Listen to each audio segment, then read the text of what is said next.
Okay, we are going to run the boat through her paces. We are on the inshore flat water. We've got tide going this way, and then when we cross over past Wave Break Island, we've got tide going that way.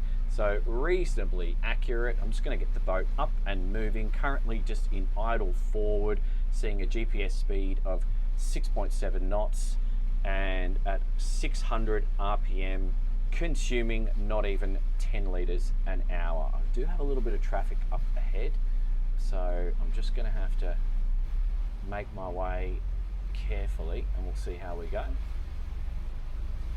Okay, what's this tinny doing? I think he's just fishing. Okay, coming through 10 knots. I'm just going to get the boat up and moving. You really want to decide what your speed range is on a boat like this, either on the plane or off the plane, because she's going to be much more efficient on or off, not in between. Coming up through 15 knots, 1900 RPM, and then we're going to get to 2000 in a second. I'm seeing 174 litres per hour total consumption. I'm going to get over to my side of the channel, red on the right, green on the left here, and one small tinny right in the middle of the channel. I just got to keep an eye on this guy. I don't really want to throw him out of his... Yeah. That is not a good place. Okay. I'm going to go to the other side of the channel so my waves hit his bow. I don't want to give him wash on the stern. Make my intentions clear. And just going to keep an eye on this guy to make sure he's not struggling with his motor and he's got control. Because if he is, I'll come off the pace. No, he appears to be fine. He's fine, he's just fishing. Okay, all good. 21 knots, SOG, 177 litres total consumption, and I'm seeing 2020 RPM. Let's get up to 2100. Okay, all clear. I've got full control on this seat. I could go forward, back, up, down. I've got the seat recline. The buttons are just underneath my legs here, and the seat recline is just a port aft on the seat. A couple of jet skis, all clear on the jet skis. I've got my line, all clear, and we're now sitting at 24 knots SOG with some tide with us, 2,120 RPM. 194 litres total consumption. Comfy as. Noise levels are good. I'm actually going to ask Craig to close the back door now. So we've got the back door open just for you to see what those noise levels are like. And here we go, back door closed. I've got one boat up ahead. I'm going to have to go wide of a couple more blokes fishing in the tinny. And what I'm going to do, I'm going to go wide around everyone, because I will be making some waves at this pace and my intentions are clear. Let's increase our speed ever so slightly. Okay, so crossing the tidal zone here where tide's flowing out here, and we're going to be going into some tide in a second. I'm seeing 2,200 RPM. Oh, it's a nice new Riviera. That looks good. Beautiful. 2,200 RPM. We got 8.5 litres per nautical mile. Doing a harder turn now just to get back on my side of the channel. My vis is good, no necessity to stand up, change my line of sight, feeling good. I can see a small pontoon boat entering the channel at speed. I'm just going to watch him.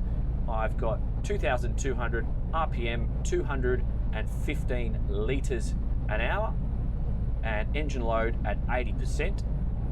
And this is probably where you're going to cruise. He's actually backing off the pace now, and so he's going to give me some space. And then I've got a tinny in the middle of the channel, so I'm just going to watch him, and he's moving over to his side, so we're all clear, no traffic around. One of the things you'll notice about this design, those windows stretching all the way back, and I do see this being a boat that a lot of you are really going to social boat, and you're going to use something like this in enclosed waters with a lot of traffic. And this is a great boat for doing that because your line of sight's going all the way aft here and here. So as opposed to some of the other designs which maybe are favouring a little bit more long-term cruising, this thing is great for driving in busy waterways because you can kind of sit here, feel relaxed, stay in control, and see everything rather than having a few blind spots, which you do on some of the bigger boats. 2,200 RPM, we'll just give it one little blast whilst we're free. 2,350 to 2,400 now. This is my last little run before I will have to come off the plane, seeing 27 knots and climbing. Hitting 28 and pretty much 3, 2, 1, we're going to have to slow down now. 28, 285 litres consumption. That's it for my runway. Coming off the plane. Quiet, comfortable. All right. Easily coming off the plane. Just a glance over the shoulder, I can see my wake behind me and I can get a feel for dissipating that wake. And let's just come right off, get rid of our waves. Checking traffic around and we will turn the boat. Okay, I've obviously got joystick, but I'm just using throttles at the moment.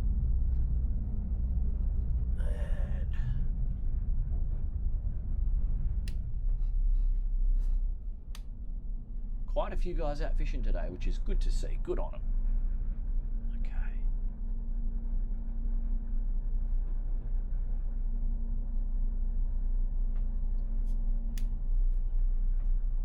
All right.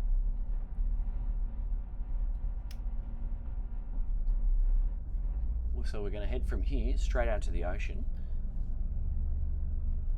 So I think that some of the takeaways that I see with this design is it's a great boat for driving in busy waterways. You've got a much more commanding position with your better sight lines all the way around, and you just don't really have any need to get up and move your body about to see what you need to see. The design of this sloping bow forward gives you great vis forward on acceleration. I've got access to communicate to the bow or anyone going up to take the safety off the anchor. Apart from that, you don't really have any necessity or need for other people to move forward.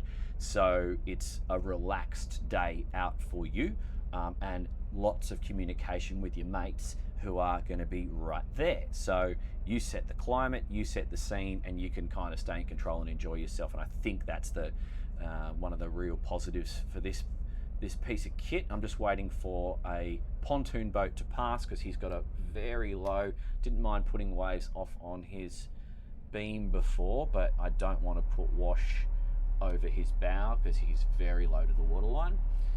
Once we've passed him, we'll get up on the pace, and there we go.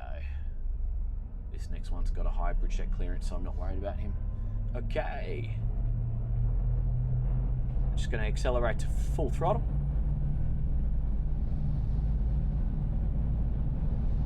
All right, as we exit the seaway, we're going to be looking for traffic. We're going to be looking for surfers swimming across to Stradbroke for their morning surf. It's that time of the day. And then we're going to be checking conditions. All right, straight up to 28 knots, 29 knots this time, and climbing. So remember, we have that tidal effect. We've got jet ski on approach. He's clear out of the channel. 30 knots now. 2,530 RPM. Going to go wide of the jet ski. I'm going to the middle of the channel. All good, all good. 30.5 knots. SOG, 287 litres total consumption. Feeling good, and I'm actually going to back that off from 100% load. We'll come back to 80% load.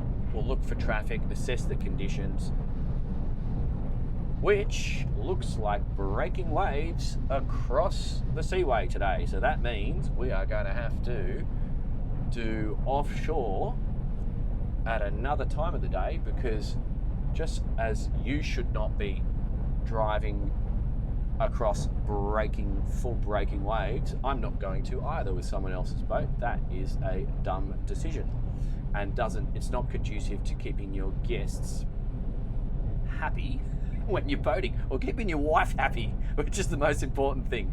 The boat will be fine.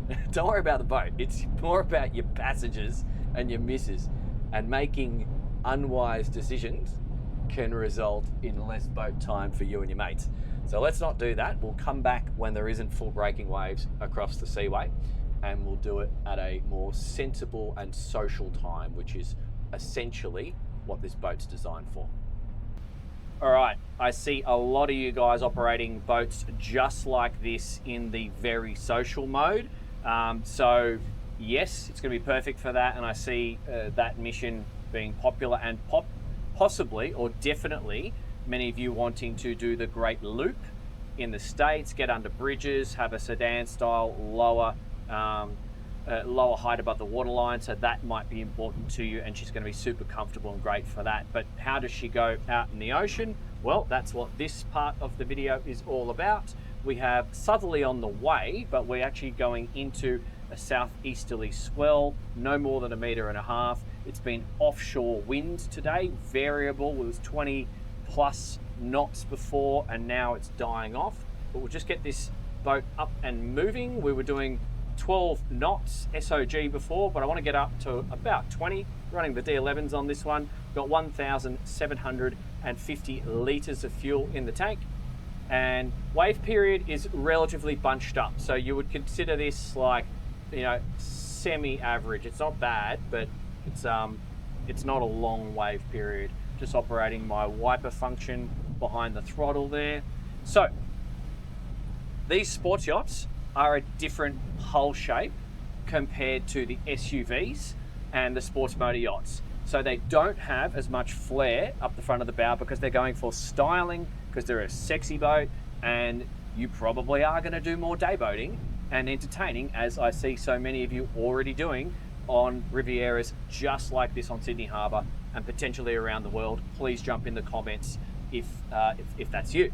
But as it is a Riviera, I would have no qualms in taking one of these from Melbourne to the Whitsundays, or from Maine to Miami, or from Seattle to San Diego.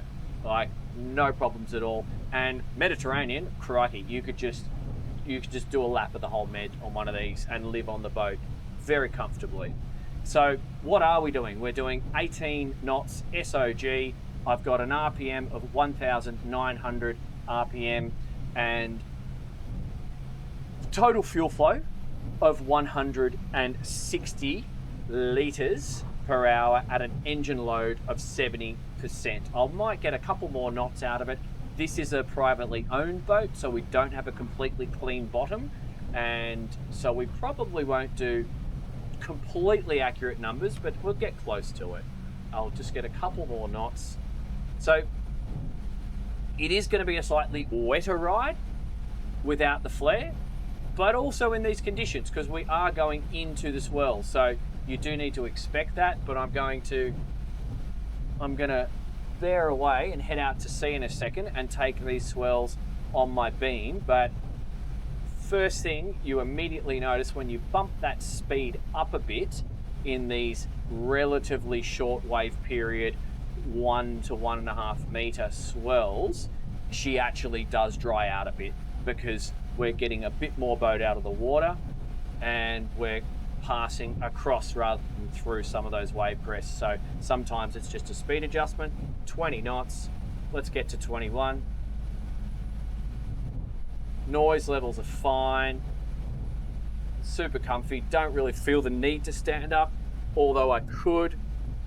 Plenty of room. All these Rivieras have a lot of head height at the helm, so if you are a big guy or girl, you're going to be fine. Okay, I'm just going to head out to sea, and we're doing 20 knots.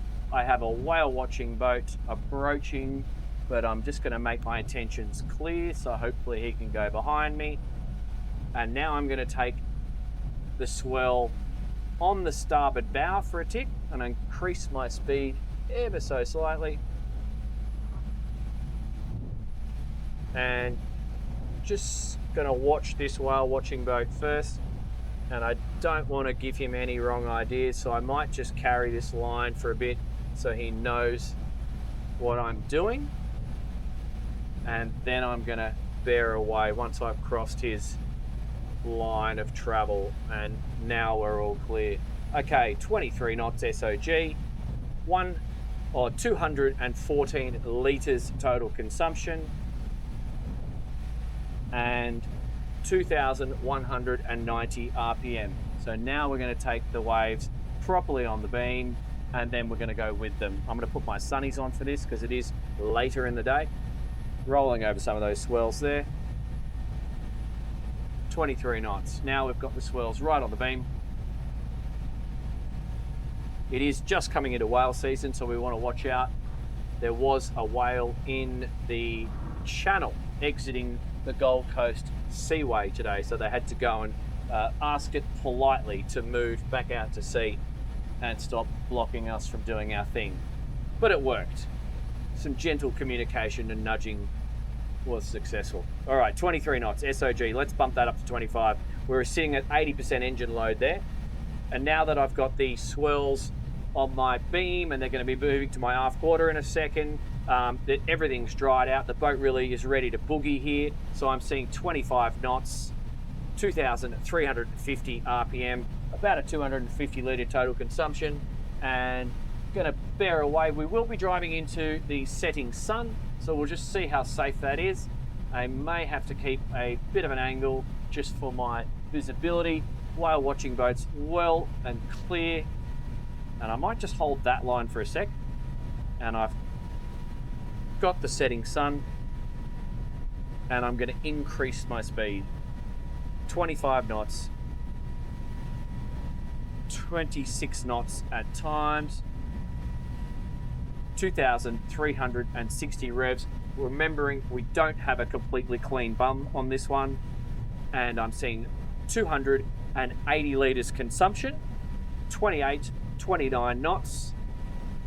We are climbing up some waves and riding down others, but I'm seeing 28 to 29 knots. We're probably a 30 plus knot boat with a clean bum, but we're seeing around about 29 there. That's at 100% engine load, 280 litres total consumption, and 2,500 RPM thereabouts.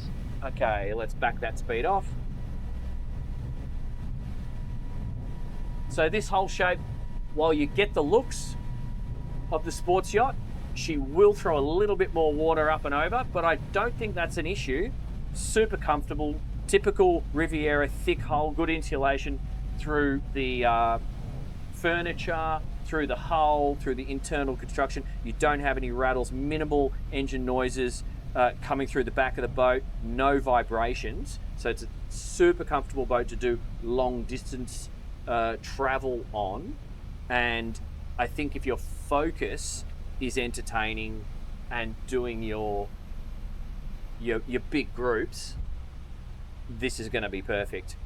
All right, we'll cut from here back inshore, which is probably going to be tomorrow or the next day, because as you can see, the sun's setting. So I'll see you there.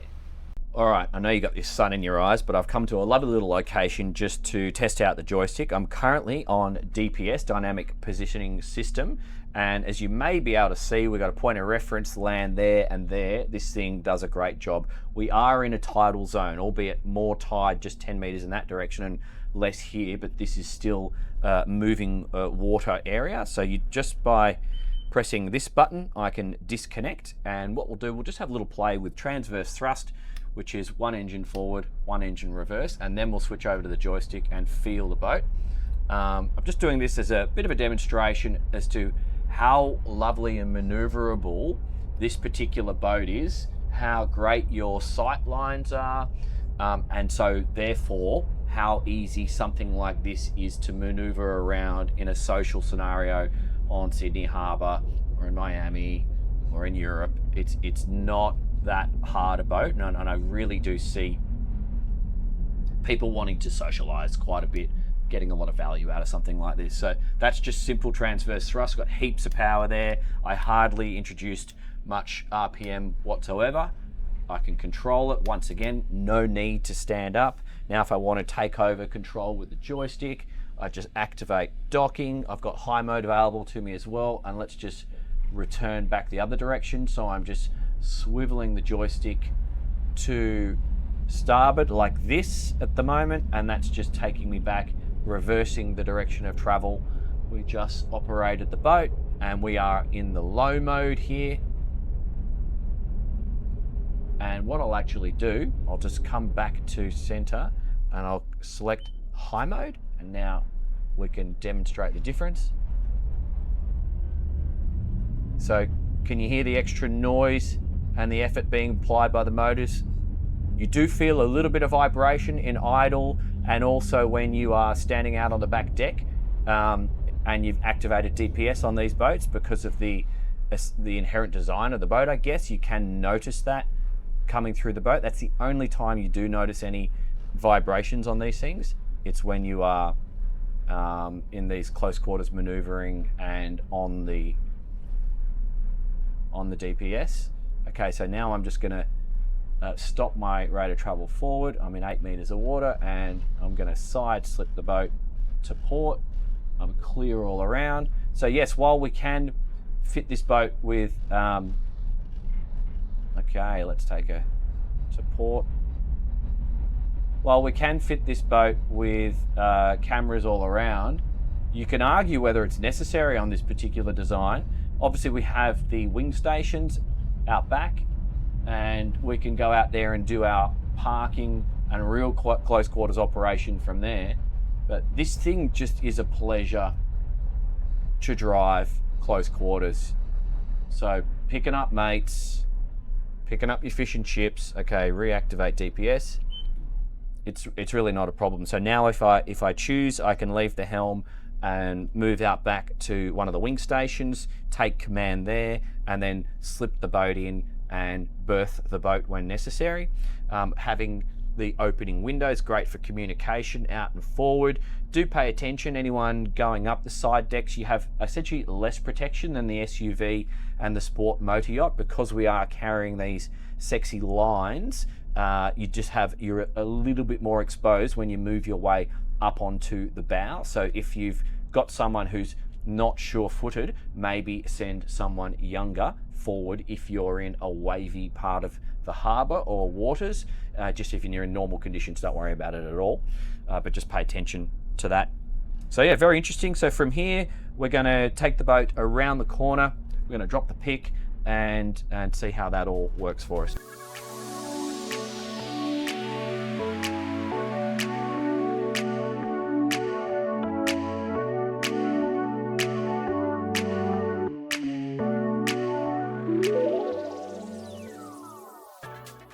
I hope that was valuable, ladies and gents. I'm just going to enjoy this lovely place in the sun. So a little bit of feedback on performance, some comparisons. These helicopters are quite distracting. Anyway, and some comparisons with other vessels you could consider in this size range. So the performance and handling, I find this to be a very easy vessel to operate because of the visibility, which I spoke about in the previous video. It's fantastic. It's one of its highlights, in my opinion. I love the operational aspect of having the tender garage, the buttons right there. I can see myself deploying, anchoring the boat, deploying the toys, and getting everything set up just solo. Everyone else can relax, and I can get the whole thing sorted if that's important too. So that's great. And how does she feel inshore and offshore? Well, she is a little bit wetter offshore, but she's still a Riviera. She's an absolute offshore boat, and she doesn't rattle. She feels great, and you can just eat up miles. I would just pick my weather windows because you're on holidays. Why seems logical. That just seems like the way to do it for this one. And I do see perhaps those of you who are going to reposition the boat as being the ones that'll get the most value out of this thing. How many crew do you need? Well, you can definitely run this thing by yourself, but not if it's your first boat.